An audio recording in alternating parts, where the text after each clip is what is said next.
ये सिर्फ एक मूवी नहीं थी, ये एक रियल केस पर बेस्ड थी।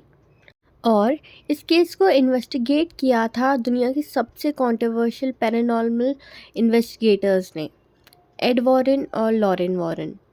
और जिस फैमिली के साथ ये सब हुआ वो थी द पेरेंट फैमिली। और लोकेशन रोड आइसलैंड का एक पुराना फार्म हाउस, हैरिसविले नाम की जगह थी वो। 1971 में रोड आइसलैंड के एक पुराने फार्म हाउस में एक फैमिली शिफ्ट होती है। उन्हें लगता है उन्होंने अपना ड्रीम होम खरीदा है। उन्हें नहीं पता कि वो घर पहले से ही किसी और का है। The parent family moves in 1971। Roger और कैरोलिन पेरेंट अपनी 5 बेटियों के साथ इस 200 साल पुराने फार्म हाउस में शिफ्ट होते हैं। शुरू के कुछ दिन नॉर्मल थे बहुत, लेकिन फिर छोटी छोटी अजीब चीज़ें होने लगी। जैसे सुबह उठने पर किचन का सामान फ्लोर पर गिरा हुआ मिलता था। क्लॉक हर रात 3:07 पर रुक जाती थी। बेड के नीचे से थप थप की आवाज़ आती थी।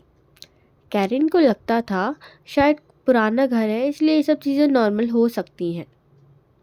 लेकिन फिर एक रात कैरोलिन को महसूस हुआ कि कोई उसके बेड के पास खड़ा है। उसने आंखें खोली और उसने देखा एक बुरी तरह सड़ी हुई औरत का चेहरा, जो धीरे से उसके कान के पास झुककर बोलती है, गेट आउट। अगली सुबह कैरोलिन के बॉडी पर अनएक्सप्लेन्ड ब्रूसेस थे, फिंगर मार्क्स जैसे किसी ने उसे ज़ोर से पकड़ा हो, दबाया हो। और ये सब सिर्फ उसके साथ हो रहा था। अब जानते हैं the history of the house. Roger ने प्रॉपर्टी रिकॉर्ड्स चेक किए। पता चला कि इस ज़मीन पर 1700 से कई अजीब मौत हुई थी। एक लड़का पॉन्ड में डूब गया था, एक औरत ने पेड़ से लटक कर सुसाइड कर लिया था और एक बच्चा सर्दी में मर गया था। लेकिन इन सब में से सबसे डिस्टर्बिंग नाम था बैथशेबा शर्मन। लोकल लेजेंड के मुताबिक बैथशेबा पर अपने बच्चों को सेक्रीफाइस करने का आरोप था। प्रूफ कभी मिला तो नहीं, लेकिन लोग उसे विच मानते थे।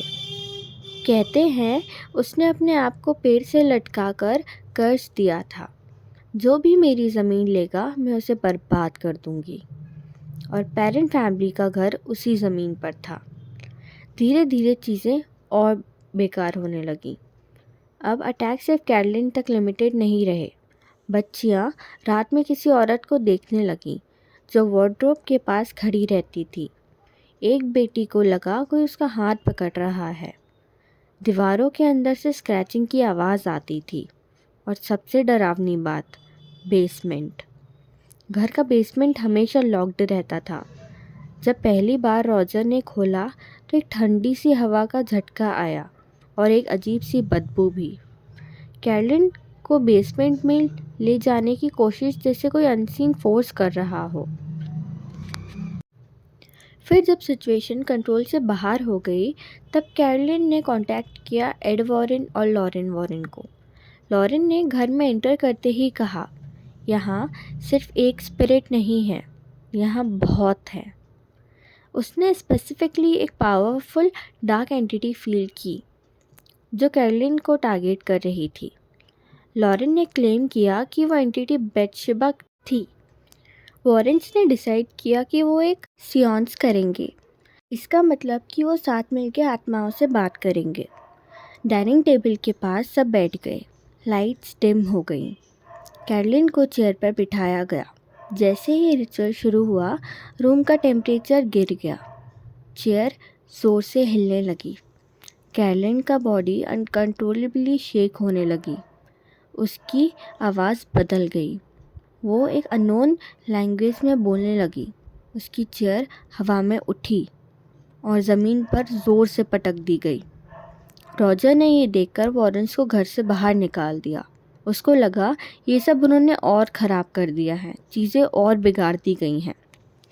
वॉरेन्स को ऑफिशियली केस से हटा दिया गया, लेकिन पेरेंट फैमिली वहाँ 10 साल तक रही। स्ट्रेंजली 1974 के बाद एक्टिविटीज़ धीरे धीरे कम हो गईं।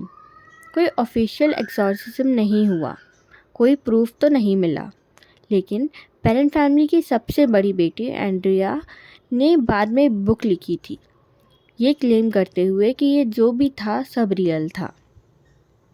2013 में इस केस पर मूवी बनी, द कॉन्जरिंग, लेकिन इस मूवी में जो इंटेंस एक्सॉर्सिज्म दिखाया गया वो रियल लाइफ में एग्जैक्टली डॉक्यूमेंटेड नहीं था।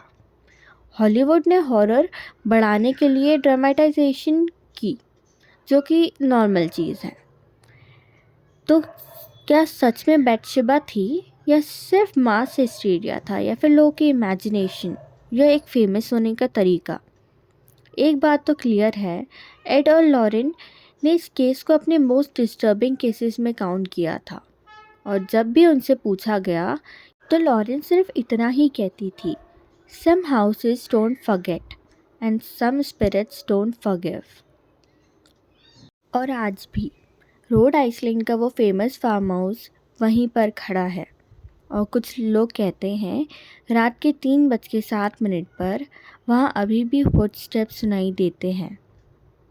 इस कहानी में कितना सच था ये शायद एड और लॉरेन ही जानते थे, और शायद वो घर।